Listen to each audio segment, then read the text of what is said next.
Bienvenue sur Nikki Channel. Welcome to Nikki Channel.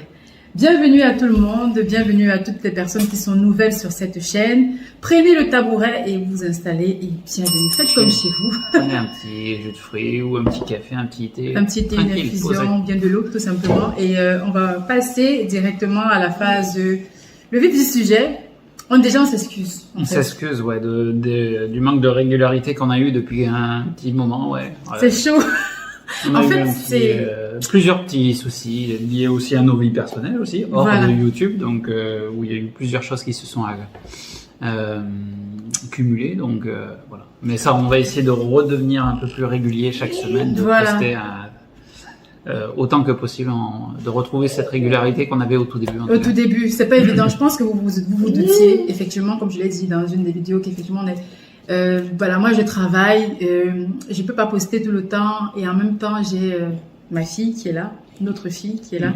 Et Amy, en fait, elle est dans une phase un peu où elle a besoin de beaucoup plus d'attention. C'est pas comme avant où étant bébé, on peut la mettre dans la chambre, elle dort, elle fait sa sieste. Elle fait des micro-siestes maintenant. Ouais.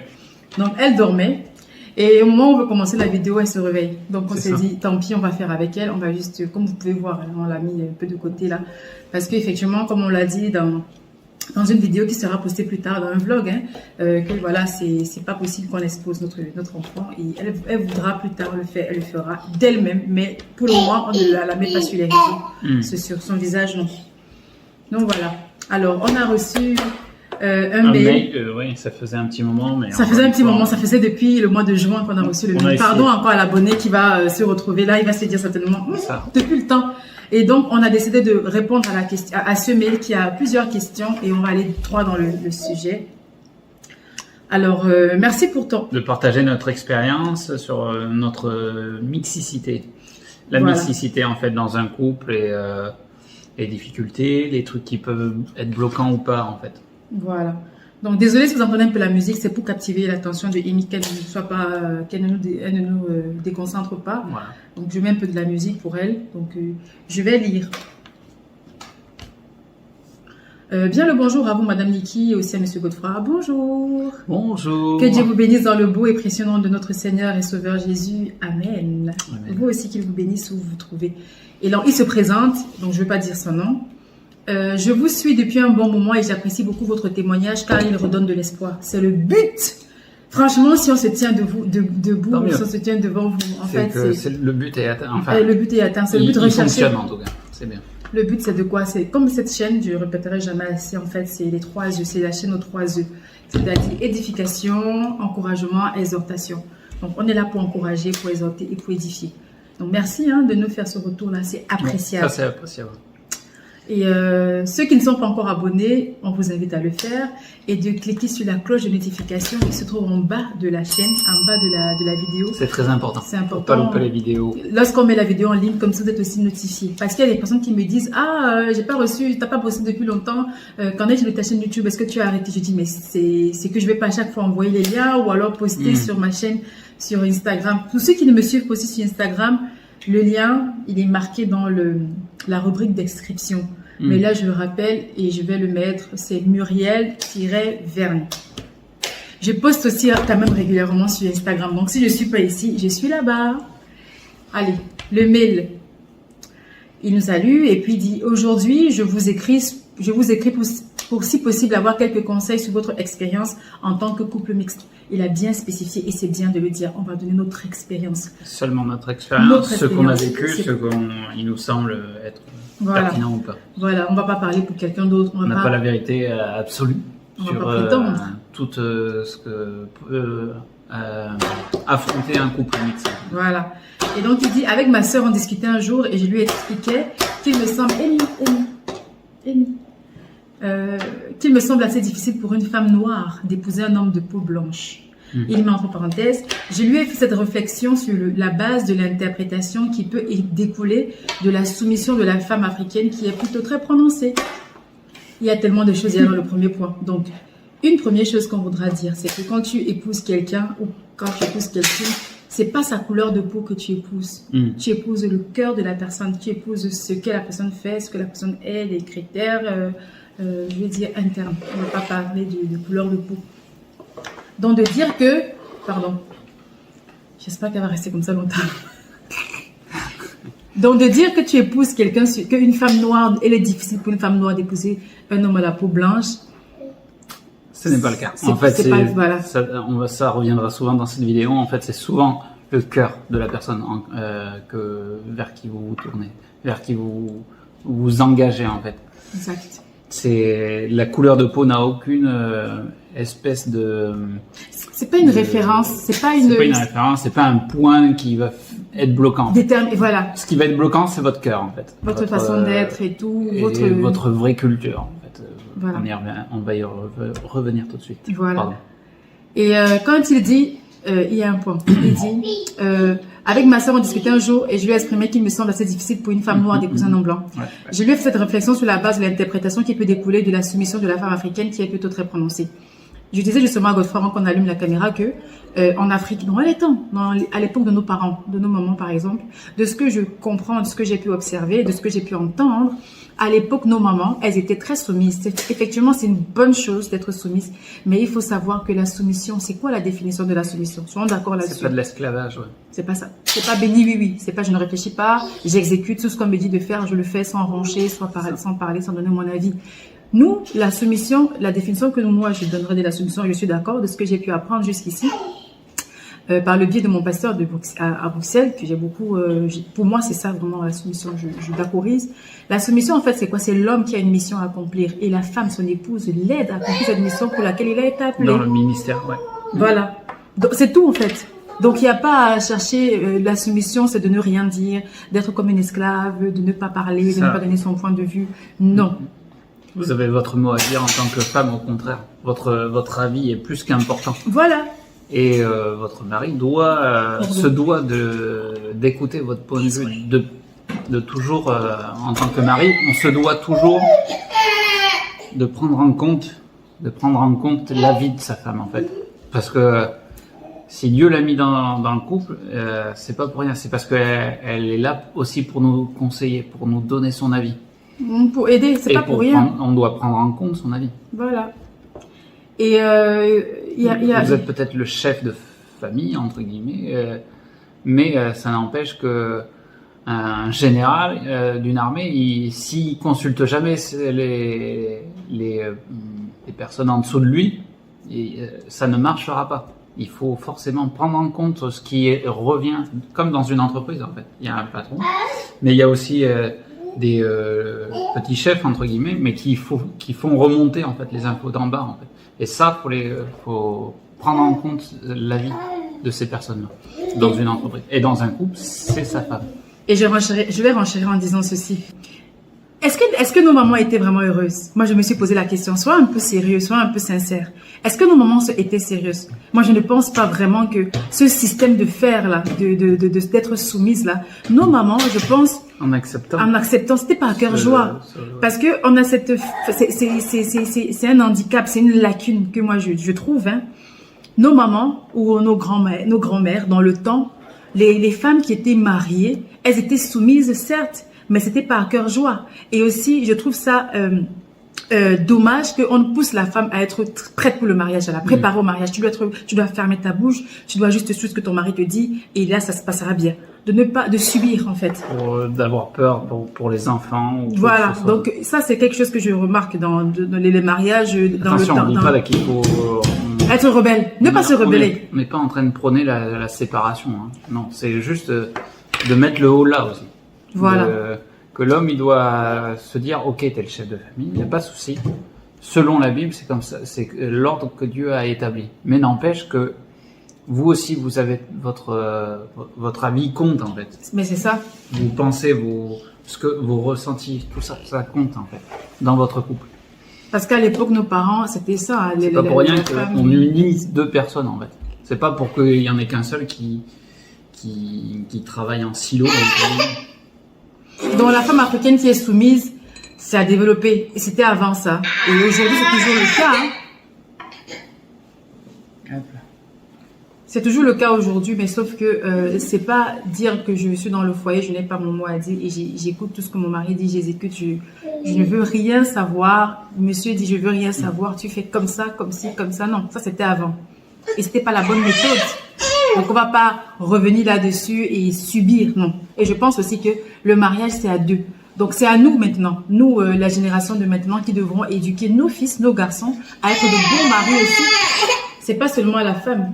Il continue en disant, on connaît l'Africain et les réflexions dans le genre de, comme c'est un blanc, c'est pour cela que tu le respectes. Ainsi, sinon on vous connaît avec vos frères noirs. Une chose que j'ai déjà entendue plusieurs fois aussi, c'est que en fait, on dit beaucoup que la femme africaine, elle est plus soumise quand elle est avec un homme blanc. Et il est dit d'un homme blanc, et mais je parle. Et il est dit d'un homme blanc qu'il est beaucoup plus, voilà, qu'il est plus qu'un homme africain. Il est plus romantique. Il est plus tendre quand il est avec une blanche. Mais il faut se poser les bonnes questions. Pourquoi est-ce que l'homme blanc, il est, il n'y a pas de fumée sans feu, quoi. Voilà, j'entends beaucoup ça aussi, hein, que la femme africaine, elle est plus soumise. Mais qu'est-ce que l'homme blanc, qu'est-ce qu'il fait? L'homme blanc, il est plus romantique, il est plus attentionné, il est plus tendre, il est plus doux. C'est pourquoi la femme en retour, elle se sent tellement à l'aise, tellement aimée que voilà, en retour, elle est entre guillemets, comme ils disent, soumise. Et il est connu, on sait, c'est tellement populaire aussi de savoir, de constater que les Africains, c'est pas que je tire la balle dessus, mais c'est un constat, hein, tout le monde le sait, que les hommes africains, ils sont pas très romantiques. Il y en a qui font l'exception, mais là on parle de la généralité. Il y a une différence entre séducteur et romantique. Le séducteur, il va être là que pendant un bref instant. Que le romantique, c'est inné en lui. En fait, ça va être quelque chose qui va faire tout le long de sa vie de couple, en fait. Pas que jusqu'au mariage ou jusqu'à une certaine à un certain moment. C'est romantique, c'est parce que ça a cœur, en fait. Voilà, parce que voilà. Et aussi la femme africaine, l'homme noir africain, quand il est avec une femme blanche, il est dit qu'il est romantique parce qu'il sait que c'est le langage de l'amour de la femme. Il sait que s'il est avec une femme blanche et qui n'est pas romantique, bah, la relation ne va pas tenir longtemps. Pourquoi ne pas tout simplement copier les bonnes choses? C'est-à-dire quand tu sais par exemple que tu es africain, que tu sais que tu n'es pas... On s'améliore. Il faut copier les bonnes choses. C'est pas forcément tout prendre, mais il faut, quand quelque chose est bien, il faut le faire. Il faut imiter quand c'est bien. Donc, on en parle beaucoup, que les hommes africains ne sont pas romantiques. Moi, je pense que les hommes africains devraient faire un peu plus d'efforts là-dessus. Ils sont plus du genre à être sévères, stricts. Non, ils devraient être romantiques. Moi, par exemple, j'ai un exemple qui me vient à la, je parlais de ça tout à l'heure, une de mes grandes sœurs. Je vais taire le nom. Son mari, il est romantique. Il est tellement attentionné. Ils sont très proches. C'est des amis. Et j'en parlais avec des amis qui disaient, mais fais la remarque au Cameroun. Je suis originaire du Cameroun. Apparemment, les Bagantés, ces tribus-là, les hommes, ils savent valoriser leur épouse. Ils sont très attentionnés. Ils sont romantiques. Voilà. La plupart, c'est pas tous, mais c'est reconnu quand même que ça ressort beaucoup que les Bagantés sont comme ça. Et je me suis dit, il faudrait que les autres soient comme ça aussi. Pas que ce soit une tribu, que vraiment de plus en plus qu'on ait des hommes africains qui soient romantiques. Prendre soin de son épouse, c'est pas une tare, c'est pas honteux en fait. C'est pas une faiblesse. C'est pas parce que votre femme est fatiguée et que vous allez retrousser les manches et passer la serpillière ou le balai ou faire la vaisselle que on va dire c'est et même si on le dit, même si on vous dit c'est honteux, c'est souillant. Et alors? Vous prenez à cœur votre femme. C'est à vous à prendre soin d'elle. Donc si elle est pas bien, ou quoi que ce soit, ou si un jour elle a tout simplement pas envie de faire telle ou telle tâche, faites-le. En quoi Dieu va pas venir et va vous foudroyer. On est là pour se soutenir. On est une équipe normalement dans un couple. Voilà. Donc moi je crois que si l'homme africain se plaint de la femme noire et dit qu'elle n'est pas soumise, demande-toi plutôt qu'est-ce que je lui donne. Parce que comme tu as dit tout à l'heure, ne t'attends pas à avoir du miel, de l'eau. Si tu mets du vinaigre dans une cruche, si tu mets du vinaigre et que tu te sers 30 minutes après, tu auras pas du miel ou du lait ou quoi que ce soit. Non. Ce que tu donnes dans ton couple, c'est ce que tu recevras. Ce que tu sèmes, tu le récolteras. Alors sème des mots de douceur, de l'attention, tout ça, et tu récolteras ça. Et connais aussi le langage de l'amour de ta femme. Et ne te base pas sur ce que les gens disent de ce qu'on va dire de toi. L'important c'est est-ce que ta femme est heureuse, est-ce que tu la soutiens quand c'est difficile. Quand elle est en grossesse, quand elle est en période de grossesse, ne lui demande pas de faire telle ou telle tâche. Donc soutiens-la, remplace-la. Si elle est pas bien, si elle a pas envie, Même des fois quand elle est vous là, êtes une équipe. elle est en bonne santé et tout. Fais-le aussi, pourquoi pas. Ah, non. Amy veut monter sur la table, ça va, non. Et alors, on continue. Mais aussi, il y a la différence de culture. En fait, c'est pas difficile. Et il dit, il y a la différence de culture, différence culinaire, éducation avec les langues, parfois l'habillement. Notre exemple, donc n'allons pas trop loin. Notre exemple, on est vraiment différents dans tout le sens du terme. Prenons la culture. On est différents culturellement parlant. Il est venu demander ma main à mon papa et à mes parents. Et chez nous, en Afrique, il y a la dot. Et lui, il savait pas. Il était choqué. Il dit, ça existe encore. Je dis, moi, je oui. pensais que c'était autrefois. Ouais. C'était autrefois. Il a joué le jeu, même s'il n'est pas d'accord. Et que, voilà, pour lui, c'était absurde, à la limite, que, mais on ne vend pas les gens. C'est pas comme si tu vendais ta fille. Ouais. Et mon père lui a dit, non, ma fille n'est pas à vendre. Il n'y a même pas de prix qu'on peut placer dessus parce que c'est pas. Il n'y a pas de prix. Il n'y a pas de prix. Elle est trop chère à mes yeux pour. Voilà. Donc, Godefroy, il n'était pas d'accord. Il était choqué. Il était étonné, mais il a quand même joué le jeu. Donc, il faut savoir que la culture n'est pas un frein. En fait, encore une fois de plus, comme on l'a dit au début de la vidéo, c'est pas la couleur de peau, c'est pas la culture que tu épouses. On va dire ça comme ça. C'est la personne. C'est le cœur de la personne. Voilà. C'est sûr que si vous vous mettez avec quelqu'un qui n'est pas ouvert du tout, c'est différent. Oui, là ça va être. Il aurait pu fuir. Mais parce que c'est le cœur de la personne qui n'est pas ouverte. Voilà. C'est une personne qui n'est pas ouverte. C'est pas parce qu'elle a la couleur, blanche. Blanche, noire. C'est comme il y a certaines personnes de certains villages qui veulent pas épouser.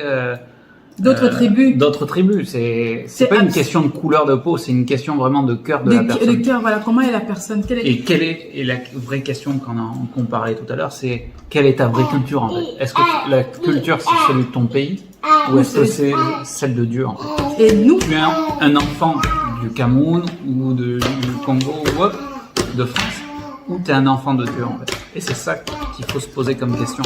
Et avec Godefroy, la grâce de Dieu qu'on a eue, c'est qu'on a la même culture. La culture qui est la référence pour nous, c'est la culture de Dieu, de la parole de Dieu. Et là, le cœur, il est là. Voilà, le cœur, il est là. Donc du coup, on n'a pas trop de mal là-dessus parce qu'on a la même culture en fait. C'est pas la culture française qui prône dans notre foyer, c'est pas la culture camerounaise, mais c'est la culture de Dieu, la parole de Dieu. On se fige là-dessus. Et aussi, il faut savoir une chose, c'est que l'autre exemple que je vais donner par rapport à la différence de culture, quand chez nous un enfant naît, généralement, je pense que c'est dans toute l'Afrique peut-être, le cordon ombilical lorsqu'il tombe, lorsque le cordon ombilical de l'enfant tombe, on ne l'enterre pas, on ne le jette pas comme ça. Il y a toute une cérémonie autour, il y a une tradition et tout, mais on ne l'a pas fait. Il faut aussi noter que nous on n'est pas là à suivre bêtement la culture. On fait le tri, c'est pas tout qu'on fait. Donc là encore une fois de plus, c'est comment lui perçoit les choses, comment moi je perçois, ensemble on s'accorde et c'est toujours sur base de la parole de Dieu parce qu'on croit en Dieu. Donc voilà comment nous on fonctionne. Déjà oui, voilà. Et aussi culture, différence de culinaire. Bah oui, moi par exemple avec Godefroy on mange pas forcément. Il y a des choses, des choses qu'on mange pas les mêmes pas de la même façon, mais ça c'est facultatif. C'est pas difficile aussi. Un tel mange de la salade et l'autre n'en mange jamais que forcément vous pouvez pas vivre ensemble. C'est s'il y a un blocage dans le sens que moi je comprends pas les gens qui mangent de la salade ou je comprends pas et je pourrais jamais comprendre ça. Là oui, ça peut être un frein, mais encore une fois ça vient du cœur. C'est plus profond que ça. Par exemple, moi, je mange pas la viande saignante. Lui, quand il fait la viande rouge, la viande rouge, il faut que ça soit saignant. Mais quand je suis en cuisine, je tiens compte de la cuisson. Je sais que chez lui, il fait ses morceaux de viande. Moi, c'est pareil. Quand c'est moi qui cuisine, il fait cuire, voilà. Je fais cuire plus pour elle que pour moi. C'est tout. C'est juste question d'organisation. On s'adapte, voilà. Et question, il a dit habillement. Habillement, pareil, avant que je rencontre Godefroy, il s'habillait déjà africain. Hein. Il avait des vêtements africains qu'il commandait en ligne. Et j'étais choquée. J'ai dit, mais il me dit, il aime bien le motif, il aime bien les couleurs. Et j'ai dit, waouh, tu étais déjà destiné à épouser une africaine, tu te rendais même pas compte. C'est ça. Et c'est aussi après, quand on se soit marié, qu'il a commencé à plus s'habiller africain, à la preuve. Il y a plein de vêtements africains qu'il a, que j'ai, des couleurs même, comme je vais dire, du même pagne. Des fois, on s'amuse à les porter. Et c'est plaisant, c'est pas qu'il est ouvert, il mange aussi africain. Moi je fais du gombo, il mange le bâton de manioc, il mange les mets africains que moi je me disais à un moment donné que ouais, peut-être que je vais faire juste pour moi, mais il apprécie. Le piment, tout ça. En tout cas, épicé, mon mari aime. L'une des premières choses que j'ai vues quand je suis arrivée chez lui, son appartement en fait à l'époque, quand tu rentres, il est dans un appartement avec cuisine africaine. Petit appartement, ouais. Américaine. Et quand tu rentres, tu vois directement la cuisine. J'ai vu un grand box avec toutes les épices, des épices que je connaissais même pas. Et le gars dit, ah oui, moi j'aime les épiciers et il aime le piment. Je me suis dit, ah toi, je vais l'épouser. Hein. Donc, vous dites vraiment que néanmoins parlant, il n'y a pas de souci. Les différences qu'on a, c'est pas un frein. Alors, continuons. Il dit, je souhaiterais si possible. Et puis voilà, il parle de langue. Heureusement, lui et moi, on parle le français. Oui. Mais si on parlait la langue différente, ça aurait été là, oui, ça différent. peut être un frein parce que Là, puisque la communication, c'est la base d'un couple. Après, bien sûr, Dieu. S'il n'y a pas de communication ou la communication est difficile dans un couple, oui, ça risque d'être très compliqué, voire. Oui, mais il faudra encore une fois de plus être ouvert à faire des cours, parce que je connais un couple. Oui, la après, femme. il n'y a rien qui empêche de prendre des cours et tout ça. Et au contraire, ça va même montrer quel cœur vous avez par rapport à l'autre. C'est-à-dire que si quelqu'un est prêt à prendre des cours pour apprendre votre langue, c'est que oui, elle a beaucoup d'intérêt envers vous. Voilà. Elle vous aime beaucoup. Comment avoir une vie équilibrée conforme à la parole du Seigneur? En fait, ce que je vais vous dire, c'est simple. Il faut cultiver. On peut même la joindre avec la question suivante qui est, je pense, comment un homme et une femme doivent-ils se préparer avant d'être dans le mariage mixte? Pour moi, c'est la même chose. Comment se préparer et comment avoir une vie conforme à la parole de Dieu, c'est en suivant et en étudiant la parole de Dieu, tout simplement. Et en vous laissant guider par le Saint-Esprit aussi. Oui, de façon pratique, je dirais, quand tu veux... Tout est marqué dans la Bible, de toute façon. Voilà, et maintenant, quand tu veux comprendre, tout simplement, tu demandes, Saint-Esprit de Dieu, donne-moi de comprendre ta parole, parle-moi. Et il va te parler. Et la parole de Dieu, elle est vivante. Donc, tu pourras venir aujourd'hui, le samedi, tu lis la parole de Dieu, il te parle de certaine façon. Le lendemain, samedi, tu relis encore le même verset, le même passage, mais il te parle autrement. Donc, tu peux pas te dire, voilà, je vais lire simplement pour la lire. Ça demande vraiment du temps, de l'intérêt et de la régularité. Et aussi beaucoup d'être curieux, de s'acculturer, non seulement par le biais des enseignements qu'on a sur la plateforme, sur Internet. On a les aînés dans la foi. C'est une plus-value, c'est vraiment, on est bien. Et aussi, il y a les livres, les bibliothèques, les livres chrétiens qui touchent des thèmes précis. Comme là, par exemple, c'est que quand Amy sera un peu plus grande, quand elle pourra comprendre, il y a plein de livres d'enfants déjà. Je dis, waouh, c'est trop bien. Je suis heureuse de savoir que ça existe maintenant, mais avant, il n'y avait pas ça. En plus, Dieu, il aime ça, un enfant qui le recherche. Donc, pour se préparer pour terminer sur cette dernière question-là. Comment se préparer avant d'entrer dans le mariage mixte? Oui, alors, il n'y a pas de différence pour moi, il n'y a pas de différence avec un mariage normal. Non, voilà. S'il y aurait besoin de se préparer à un mariage, en tout cas, homme ou femme, il faut vous baser sur ce qui est écrit dans la parole. Et ce qui est écrit dans la parole, c'est que un homme est l'équivalent de Jésus par rapport à l'Église, donc l'homme par rapport à la femme. Donc vous devez faire ce que Jésus a été prêt à faire pour l'Église, c'est-à-dire se sacrifier pour lui. Vous devez faire pareil avec votre femme. Vous devez tout faire par amour pour votre femme. Et pareil pour la femme, elle doit se comporter comme l'Église par rapport à Jésus.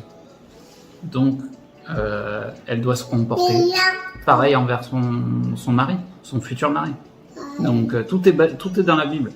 Donc le mode d'emploi il est dans vos maisons. Donc, et aussi, ne fuyez pas, au contraire.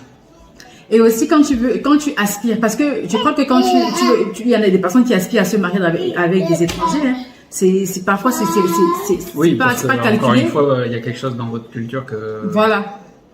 Comme toi que tu dis que ça aurait été, t'avais un peu peur dans un sens, pas peur mais tu craignais un peu de tomber sur un Africain qui soit pas romantique, qui soit pas doux, qui soit colérique, impulsif, qui soit imposant, dictateur, et voilà. Autoritaire. Ouais. En fait, moi je dis pour se préparer au mariage, il faut côtoyer les milieux, les mariés. Pour être sage, il faut se traîner avec des sages. Si tu veux être médecin, tu vas traîner avec des médecins. Donc il faut traîner avec d'autres personnes, d'autres cultures, d'autres étrangers. Si par exemple tu aspires à te marier avec un étranger, ne traîne pas tout le temps avec les gens de ton entourage. Sois vraiment dans un milieu mixte aussi. Ouais. Après ça serait un conseil, même si vous visez pas un mariage mixte, restez pas dans votre culture uniquement. Vous voyez des gens de différentes cultures au contraire. Voilà. Ne restez pas je suis chinois, je vais rester que avec des Chinois. Je suis français, je vais rester que dans ma. Je vis aux États-Unis par exemple et je vais vivre que avec des Français. Non, c'est pas ça l'ouverture du cœur et d'esprit que Dieu veut. Il faut être ouvert. On a une Guinéenne qu'on a rencontrée il y a deux mois de ça, qui est de la Guinée-Bissau. Et elle disait qu'elle avait du mal au départ. Elle arrivait en décembre en France et elle cherchait des gens de son pays, de Guinée-Bissau. J'ai dit, waouh, quelle exigence. Est-ce que c'est une plus-value? En quoi ça? Et elle a du mal à parler français. Même Godfrey et moi, on avait du mal à s'exprimer parce qu'on l'avait appelée, c'était une coiffeuse. Elle venait à domicile me coiffer du coup. Et on avait du mal à communiquer avec, même pour aller la chercher. Et là, même pour lui expliquer ce que je voulais, c'était compliqué. Et j'ai dit, waouh, comment c'est handicapant de ne pas être ouvert. Comment c'est handicapant de ne pas être ouvert. De être ouvert, en fait. Que ce soit dans le but d'être dans un mariage mixte plus tard, que ce soit même dans la vie de tous les jours. On a toujours une plus-value, ça apporte toujours un plus d'être dans un milieu ouvert, d'avoir d'autres personnes, d'autres nationalités avec nous. Quels doivent être les meilleurs alliés? Les meilleurs alliés pour un mariage, c'est que ton mari, ton époux, c'est ta meilleure amie, c'est ton meilleur ami. C'est pas ta mère, c'est pas ton nom, c'est pas ton ami d'enfance, c'est pas ton collègue. C'est pas ton enfant, c'est pas ton père, c'est pas ta mère. C'est ton épouse. Godfrey et moi, on est deux. Et la troisième personne, je me permettrai, la troisième personne, c'est Dieu. C'est Dieu.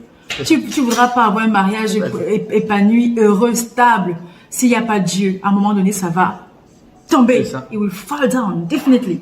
Donc, tu peux pas dire, voilà, tu veux un mariage épanoui et tu n'as que ton mari et toi. Et quand ça pète, parce que forcément ça arrive, il y a les disputes, ouf, ça arrivera tellement des fois. Ça, c'est dans tous les couples. Bien souvent, dans les premières disputes dans un couple, dans un jeune couple, t'en as un des deux qui va qui a la possibilité de penser peut-être que j'ai pas choisi le bon ou ça va mal finir, je me suis trompé. Non, dans tous les couples, il y a de la dispute.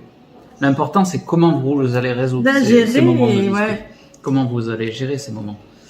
Ne courez pas en parler à votre mère, votre père, une troisième personne. La troisième personne à qui vous devez... confident, votre premier confident ou confidente, c'est votre épouse ou c'est votre époux. Voilà. C'est exprimer, communiquer, toujours. Et ne partez pas du principe que j'ai raison. Vous pouvez vous dire, oui, moi je pense que j'ai raison, mais allez vers l'autre, posez la question et pour essayer de creuser comment l'autre perçoit ce qui vous a mis en... La situation. Et aussi, une chose que je remarque de la propre expérience qu'on a pu avoir, c'est que lorsque lui et moi, on a des désaccords, on a des disputes. En fait, des fois, on n'est pas d'accord sur le moment. Mais plus tard, on arrive à être d'accord. Des fois une demi-heure, des fois des jours. Des fois une semaine, ouais. Oui. On a eu un cas, par exemple, il n'y a pas longtemps, où au début, on n'était pas d'accord pour YouTube. J'avais vraiment ce battement de cœur depuis des années, mais j'arrivais pas à expliquer comment, j'arrivais pas à expliquer. Et donc, il fallait être patient aussi, et lui, il a pu comprendre après. Et puis, il faut aussi laisser le temps au Saint-Esprit de parler au cœur de la personne. Là, on est dans un cadre de mariage chrétien, quelqu'un qui croit en Dieu. Et moi, je pense que si c'est que ça va pas dans le foyer, si vous avez des disputes et tout, il faut prendre le temps d'être patient. N'allez pas tout de suite en parler à une tierce personne. Prenez le temps aussi de bien étudier la situation et de considérer les propos de l'autre. Voilà. Quels sont les aspects importants à ne surtout pas négliger? La communication, toujours on dira. Toujours. Et moi, je dirais plus... Et Dieu. Et la prière et l'étude de la Bible. Et quand je dis la communication, je vais aller plus loin. La communication, c'est deux personnes qui parlent. Et quand elles parlent, elles s'écoutent. Oui. Et elles tiennent compte de ce que l'un l'autre dit.